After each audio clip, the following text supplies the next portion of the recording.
Thanks to the support as a channel member, Glenn Liddell. Somehow, seemingly almost accidentally, and despite my best efforts, we've put together a really good team again this year in a different tactic and everything. I feel like I've actually been playing some Football Manager.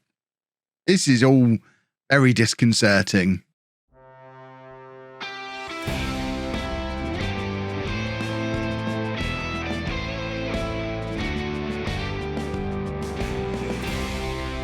Hello and welcome to part 9 of Bourne in the USA. I'm Kevin. Coming up on today's episode, we have two games for you. We're away against Atletico St. Louis. Atletico St. Louis, and at home against Minneapolis City. It seems like geography has just been completely abandoned now we've got into the second season, which I guess is fair enough. Who needs geography? Since you were last with me, we've had a weird old time. We've won all of our games since the last episode, but we've never really looked that convincing doing it. I mean, there's a couple of decent results in there, but we still don't look entirely comfortable playing the system that we're playing. We are still forever churning players in the transfers, although we can't now because the registration window is closed again. But we brought in several new players, most notably Alexandru Luta, who is a 17-year-old Romanian defensive midfielder who has made it really possible for us to play the 4-3-3 that we were playing before. And we also brought in Scott Kay, who's another one who can play as a defensive midfielder. We were looking for centre-backs and still never really found as many as we would have hoped for. But we've got lots of players who can play defensive midfield and centre-back. So that's kind of what we've ended up doing. But this is what the team looks like now. And we are playing very well in this system that is very different to last year's system. I think in all my years playing Football Manager, this might be the first time I've ever done a 4-3-3 wing play based system. So it's quite nice to be experimenting and having to fit the system to the players that we've been able to find. It's also been quite nice to see the emergence of Vincent Carrillo as a pretty decent player for us. He's played 4 games, 2 goals, 1 assist, a man of the match. He's still young, so he tires quickly, but he's all right, this Carrillo bloke. But this is a team that we're playing for today's game. We've got Kotelyarov in goal, a back four of Kakaburas, Hall, Nice and Apollon. Luta at the base of the midfield. Hernandez and Briones ahead of him. And then Williams and Valdez supporting good old Prince Fletcher up front, who, considering he was our second striker last year, he has taken to leading the line pretty well. 2 goals from 3 appearances in the league, 4 from 6 in all competitions, and it's very nice to have him doing as well as he is for us. Let's submit the team.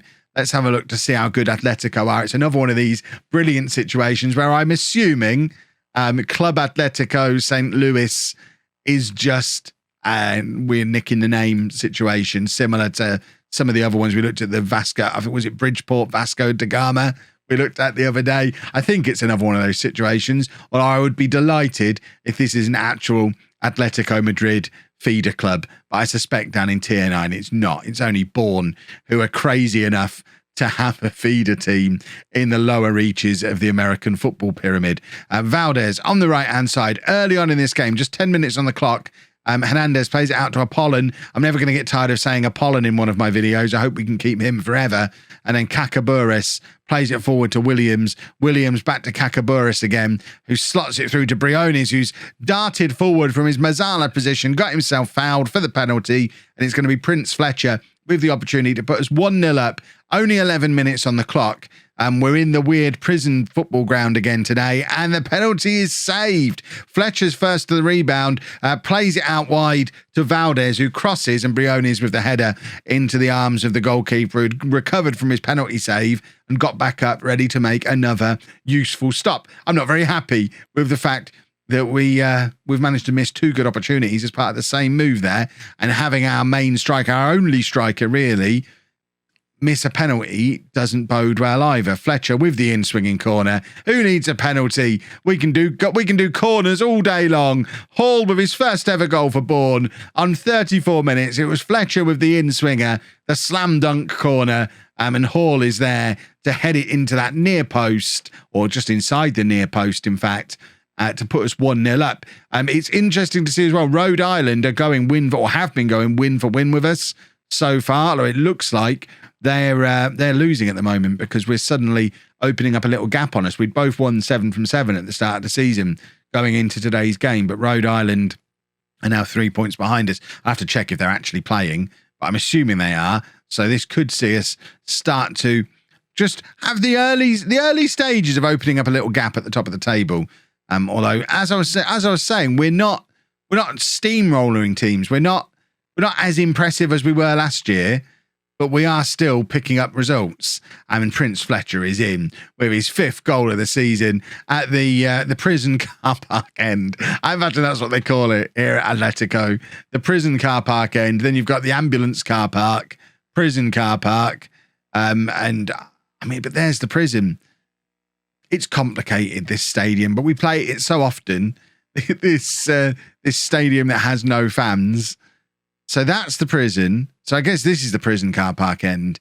We need to start naming the ends so that we're familiar with what's going on at this ground that we will eventually stop playing in, because our home ground isn't like this, and we'll eventually reach a level where the teams that we're going away to have actually built a proper ground as well.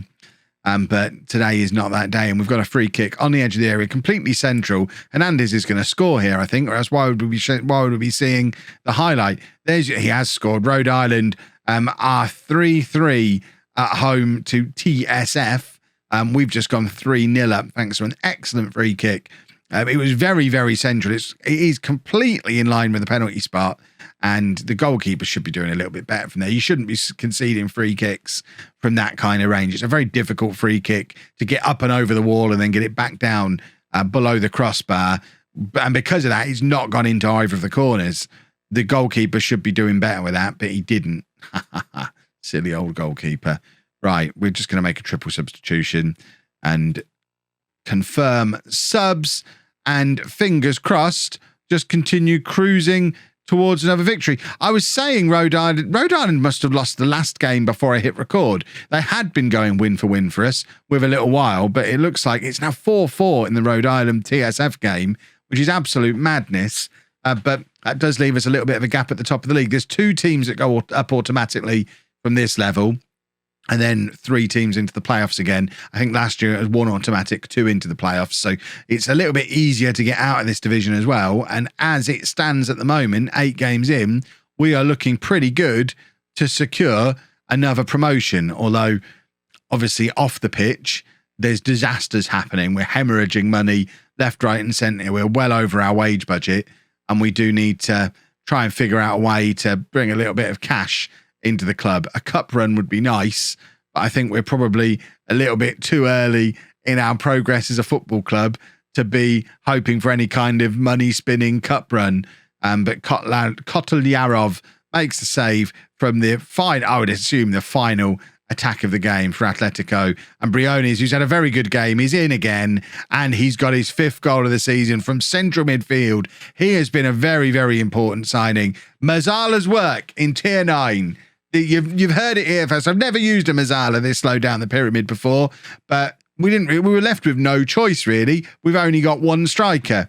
So we had to have someone who's going to have a little bit of attacking oomph coming out of the central midfield. That's what Briones does for us, and he's done very well there to put a cherry atop the icing, atop the cake, to secure a 4-0 away win. And now we're going to be at home against Minneapolis City, and fingers crossed we pick up another victory. How is the media preview looking now? We're still not considered favourites. Rhode Island are. We still don't have anyone in the Dream 11. This is what I mean about us not dominating this league this year.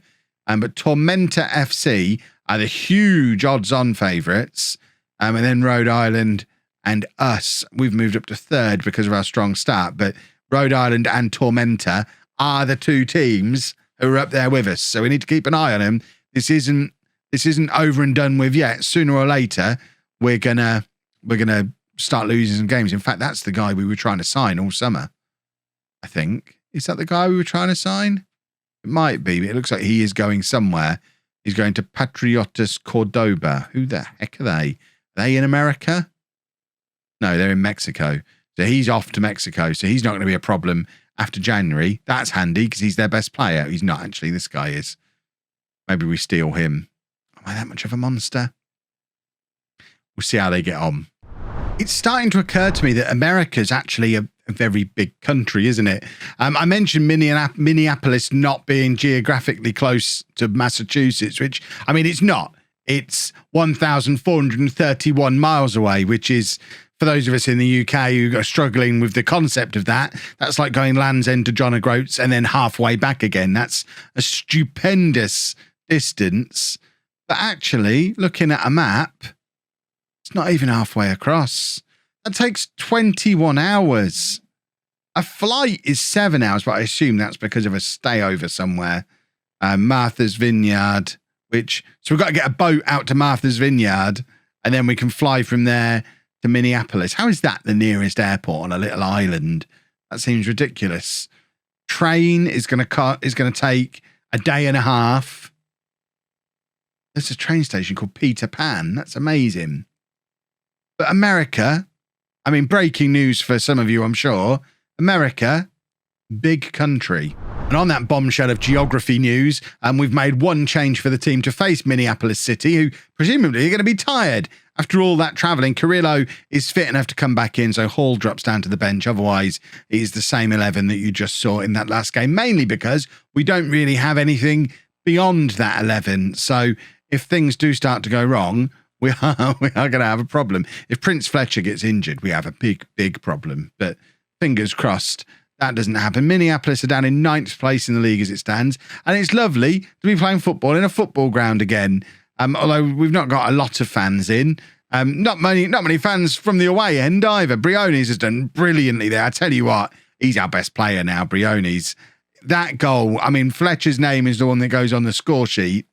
But what an incredible breakaway from Briones. Does so well to keep possession of the ball as tackles are flying in. That was brilliant. And he just surges forward with such purpose.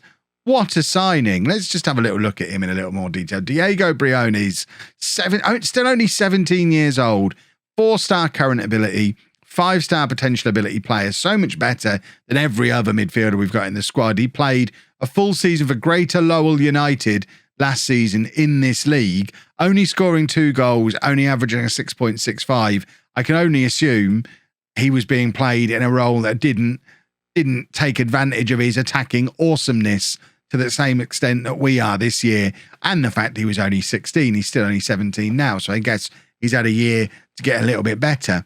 But wowzers, is he looking impressive at the moment. Rhode Island seem to be drifting down and out of things. They're 1-0 down away against Electric City.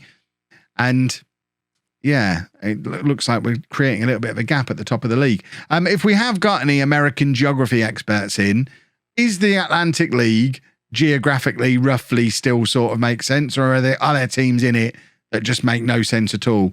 To me, I don't really know anymore. I need to spend a little bit more time with an American map. I'm pretty sure by the end of this series, I'm going to be an expert at American geography. I've never been to America, but I'll feel like I have at the end of this series, and I can start planning a trip to go and see every team that's appeared in a Bourne in the USA video, go to every one of those cities. Imagine me trying to get that trip approved at home. So I want to take us to America. Yeah, that sounds awesome. Wait for it. We're going to be traveling around to various cities that have minor league football teams that have appeared in my YouTube series. That, to be fair, is paying for the trip. I don't think she's going to be on board with it. Briones plays it out to Williams, who's come very wide for an inside forward. Kakaburas with a big, deep cross, though, but there's no one there to get on the end of it. That's the slight problem of only having one up front. We are still doing the deep crossing, and sometimes we don't have a striker up there. And sometimes we're apparently just always offside. We've had the ball in the back of the net 3 times in this game, and only one of them counts because Prince Fletcher has just forgotten the offside rule, it seems. 1-0 at half-time.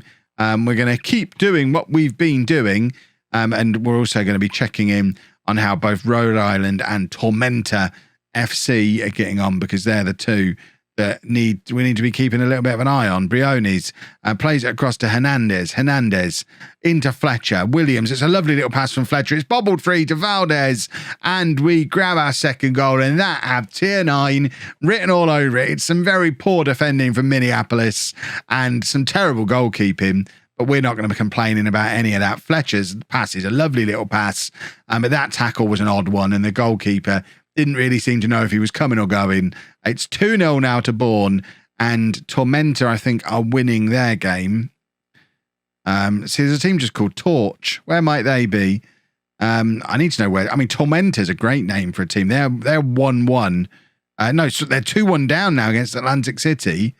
So Elm City are now the team who have jumped up into second place. Elm City, I should probably do some substitutions. I'm fascinated by all these teams. I don't know if this is just me being a nerd, but I'm loving discovering all these teams. It's fun. Right, we're going to make a triple substitution because that's how we do things these days. And we'll do that.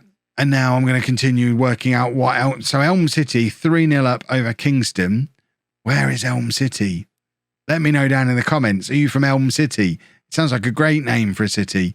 And Fletcher's in, and it's his 7th goal of the season. And having introed the episode saying we haven't looked like we've been really comfortable in dominating teams, it seems that we are finding our groove and we're starting to get comfortable and starting to dominate teams. So similar story to last season.